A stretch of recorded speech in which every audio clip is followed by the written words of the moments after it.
Hello and welcome to the Improved Bank of Teaching and Learning Resources. Here, within this section, we will be looking at reflection skills. Have you ever wondered why you get the same work back time and time again?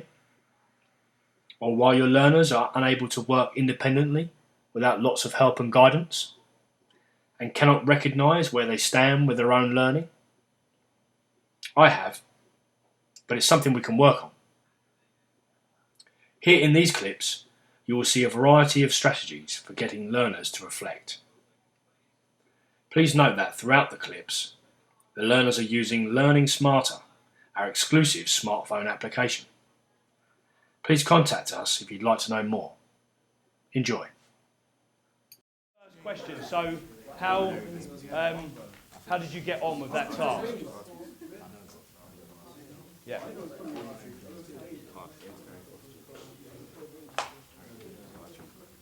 So judging on the anatomy that you think you managed to get there, out of the 5, yeah, and you were able to say what their functions were, where do you think you are with the learning? So,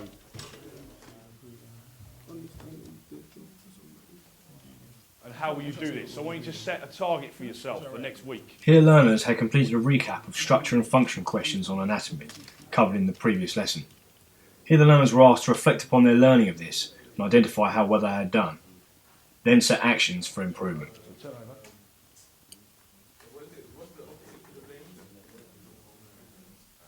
Obviously, it's pulmonary artery.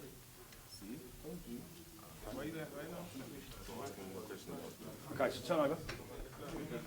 Yes. Here learners were asked to rate how well they had learnt the content of those tasks on a scale of 1 to 8. Okay, fine. Learners used a personal login to use their own smart devices with the use of the Learning Smarter application.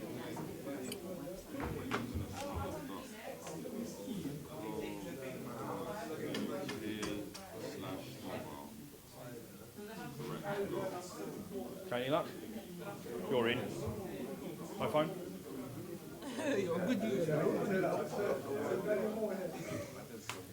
Oh, swear down, baiting session.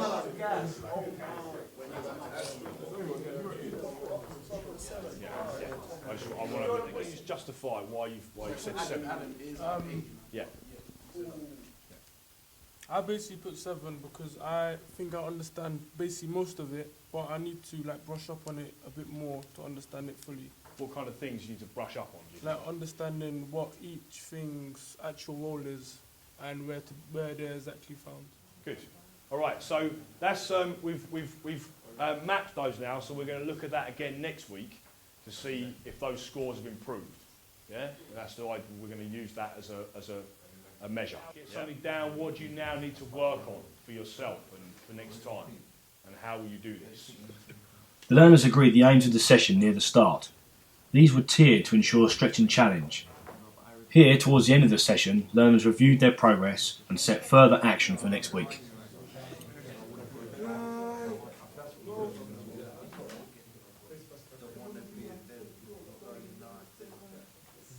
Date today is the 1st of February. Okay, let's get this done. What's this blank stuff? In this next clip, performing arts students have been rehearsing a play for the last couple of weeks. Here they were asked to review their progress of how confident they were with the topic. And being able to perform it to an audience. Can I just ask, just before you answer that question with a thumbs up or a thumbs down, it is okay for it to be thumbs down at this stage. Yeah. This is week 2 of this process. So if actually you're not, that's okay. We want a real... 1 second. 1, 2, 3, 4, 5, 6, 7, 8. Okay, 8 people feeling confident, Craig. If you're feeling unconfident, put your hands down. Your thumbs down. Oh, sorry. 1. Oh, we're halfway here. Yeah, so maybe we can have that as well, yeah. Okay, down 1, 2, 3, 4, 5, 6. Okay, Jodie, why are you not feeling confident? I hate Shakespeare, that's why. Oh, Jodie! Oh! Because I'm not comfortable. It's because I'm not comfortable with this play because I don't know it. Okay, so do you think once you know the play and you become a bit more comfortable with the play, you'll become a bit more comfortable with the topic? Yeah, okay. And Sybil? I don't like my play at all. I've read it before, or I've seen a bit of And it which before. play are you doing? King Henry II, and I would just... Hang on 1 second. I mean, Richard. Maybe that's why you Yeah. don't like it. No, I don't like it at Perhaps you all. need to fall in love with it a little I'll bit. try, but I Okay. don't. It's just. Good, that's a challenge for you then, isn't it? Yeah. Natasha? I'm actually quite satisfied with my play. I don't really like Shakespeare. I'm not a fan of Shakespeare because I don't really understand the language. But I think because I understand what this play is about and like I can relate, not relate to it, but like I understand the synopsis. I know what it's about. So I think that I could, work with it. Yeah, I can work with it. Yeah. Okay. In this next clip, adult learners were able to reflect upon the success of the session, thus enabling feedback for future planning for the teacher. So we're halfway through. We're coming back to inclusive learning next week. And I'd like to ask you this question to see where you're at with the topic and what I still need to do with you as a follow-up. Subject meaning inclusive learning. Exactly. So Unit 2, what we started today. So Ikram, tell me about how motivated you are to carry on learning about the subject of inclusive education. I think it's 8. Okay. It's about 75%. Yeah. So what does the 8 mean to you? How could you I think it's very classify it? important, inclusive learning, especially about the styles.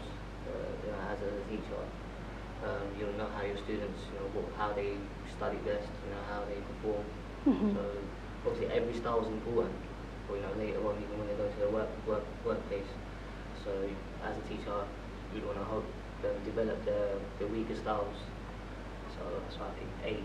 Okay, so it's really well explained, and I really like the link you're making between the classroom and the world of work, because how we learn is not just in an educational setting, is it? It can be in many other contexts. How can I help you to get from an 8 to a 9 next week? What can I do that would give you a bit more input or to help you on that scale to reach the next level?